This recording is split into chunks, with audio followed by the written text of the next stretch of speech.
मोजक्या 3 ते 4 साहित्यामध्ये खूप जास्त तामझाम किंवा मेहनत न करता उपवासाची बटाटा साबुदाणा चकली आज आपण तयार करणार आहोत.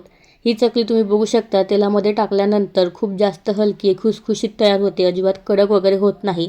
एकदा बनवून ठेवली की वर्षभर अगदी आरामात टिकते. चला तर मग उपवासाची साबुदाणा बटाटा चकली बनवायला सुरुवात करूया. सर्वात आधी आपल्याला साबुदाणा भिजत घालायचा आहे. तर त्यासाठी इथे मी अर्धा किलो एवढा साबुदाणा घेतलेला आहे. हे साबुदाण्यामध्ये भरपूर पाणी टाकायचं आणि 2 ते 3 वेळा पाण्याने आपल्याला हा साबुदाणा स्वच्छ धुवून घ्यायचा आहे. यावरचं सर्व पाणी टाकून द्यायचं आणि इथे माझा साबुदाणा स्वच्छ धुवून झालेला आहे. आता यामध्ये परत पाणी टाकायचं आहे. तर इथे मी अंदाजे 1 ते सव्वा ग्लास एवढं पाणी टाकलेलं आहे किंवा साबुदाण्यावरती फक्त अर्धा ते पाऊण इंच एवढंच पाणी असायला हवं. तरच साबुदाणा छान मोकळा सुटसुटीत असा भिजवला जातो. तर इथे तुम्ही बघू शकता पाणी फक्त अर्धा ते पाऊण इंच एवढंच आहे, खूप जास्त सुद्धा नाही. आता यावरती झाकण ठेवून देऊ आणि रात्रभर साबुदाणा भिजण्यासाठी बाजूला ठेवून देऊ.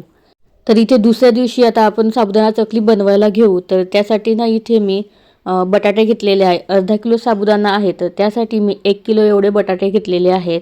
तर हे परफेक्ट मेजरमेंट आहे. बटाटे थोडेसे कमी झाले ना तर साबुदाणा चकली ही खूप जास्त अशी खुसखुशीत न होता थोडीशी कडक होते. त्यामुळे बटाटे थोडेसे जास्तच घ्यायचे. आता या बटाट्यामध्ये आपल्याला 1 ग्लास एवढं पाणी टाकायचं आहे आणि 1 ते 2 शिट्ट्यांमध्ये बटाटे आपल्याला शिजवून घ्यायचे आहेत. बटाटे खूप जास्त गलसुद्धा शिजवायची गरज नाही. बटाटे शिजत आहे तोपर्यंत तुम्ही बघू शकता की साबुदाणासुद्धा आपला छान भिजलेला आहे. मस्त मोकळा सुटसुटीतसुद्धा झालेला आहे. आता हा साबुदाणा आपल्याला हाताने थोडंसं चुरून घ्यायचा आहे किंवा जे साबुदाण्याचे अख्खे दाणे आहेत ना हे थोडेसे मोडले गेले पाहिजेत बस, म्हणजे याला एक बाइंडिंग यायला हवी. तर इथे मी याला छान हाताने चुरून घेतलेला आहे. तर साबुदाणा चुरून झालेला आहे. तुम्ही बघू शकता खूप जास्त सुद्धा चुरलेला नाही. तर यामध्ये काही साबुदाण्याचे अख्खे दाणे आहेत. दुसरीकडे आपले बटाटेसुद्धा छान शिजलेले आहेत. थंड झाल्यानंतर याची साल काढून घेतलेली आहे. आता उकळलेले हे बटाटे आपल्याला चुरून घेतलेल्या साबुदाण्यामध्ये टाकायचे आहेत. तर इथे हाताने कुचकरून न टाकता किसणीने किसून टाकायचे आहेत. किसून टाकल्यामुळे बटाट्याचे मोठमोठे तुकडे यामध्ये राहत नाही. आता यामध्ये चवीपुरतं मीठ टाकायचं आहे. तर इथे मी पोहे खाण्याचे 2 चमचे एवढं मीठ टाकलेलं आहे आणि चवीपुरतं तिखट टाकायचं आहे. तर इथे मी 1 ते 1.5 चमचा एवढं तिखट टाकलेलं आहे. तुम्ही तिखट तुमच्या आवडीनुसार कमी जास्त करू शकता.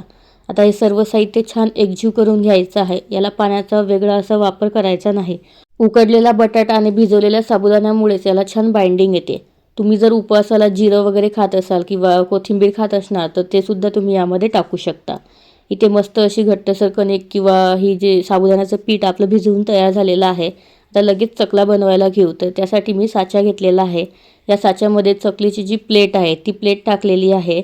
या साच्याला अजिबात तेल वगैरे लावायची गरज नाही. हाताला थोडंसं पाणी घ्यायचं आणि यापैकी थोडासा उंडा किंवा कणिक घ्यायची आणि हातावरती थोडासा रोल करून आपल्याला या साच्यामध्ये हा उंडा किंवा हे मिश्रण टाकायचं आहे.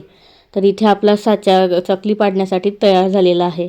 आता याच्या आपण चकल्या पाडून घेऊ. जसं रेग्युलर दिवाळीच्या फराळाच्या असतात त्या पद्धतीनेच टाकायच्या आहेत किंवा पाडायच्या आहेत. तर इथे आपल्या चकल्या बनवून तयार झालेल्या आहेत. अगदी आरामात ह्या चकल्या तयार होतात आणि व्यवस्थित साबुदाणा कुस्करून किंवा चुरून घेतलेला असल्यामुळे ना अजिबात तुटतसुद्धा नाहीत. तर सर्व चकल्या मी बनवून घेतलेल्या आहेत. आता ह्या चकल्या आपल्या 2 दिवस उन्हामध्येच सुकवायचे आहेत. ह्या चकल्या घरात फॅन खाली अजिबात सुकत नाहीत. आतमध्ये त्या थोड्याशा ओलसर राहतातच. तर 2 दिवसानंतर तुम्ही बघू शकता की चकल्या आपल्या मस्त तयार झालेल्या आहेत. ह्या चकल्या तुम्ही कुठल्याही डब्यामध्ये अगदी वर्षभर नाही तर 2 वर्षसुद्धा साठवून ठेवू शकता. फक्त त्या चांगल्या वाळलेल्या हव्यात. चला आता आपण चकल्या तळायला घेऊ. तर तळण्यासाठी तेल मध्यम ते मोठ्या आचेवरती चांगलं गरम असायला हवं. तेल चांगलं गरम असेल तरच चकल्या छान फुलतात आणि मस्त खुसखुशीतसुद्धा तयार होतात. इथे तुम्ही बघू शकता की चकल्या मस्त तेलावरती तरंगायला लागलेल्या आहेत. खूप जास्त हलक्या फुलक्या खुसखुशीत होतात. अजिबात कडक वगैरे होत नाही. तर आणखी काही चकल्या आपण तळून घेऊ. तर तुम्हाला उपवासाची साबुदाणा बटाटा चकली आवडली असेल तर घरी नक्की बनवून बघा आणि कशी वाटली हे कमेंट करून नक्की सांगा. जरा देखील आवडली असेल ना तर व्हिडिओला लाईक करा, जास्तीत जास्त शेअर करा आणि अजूनपर्यंत चॅनलला सबस्क्राईब केलेलं नसेल तर पटकन सबस्क्राईबसुद्धा करून टाका.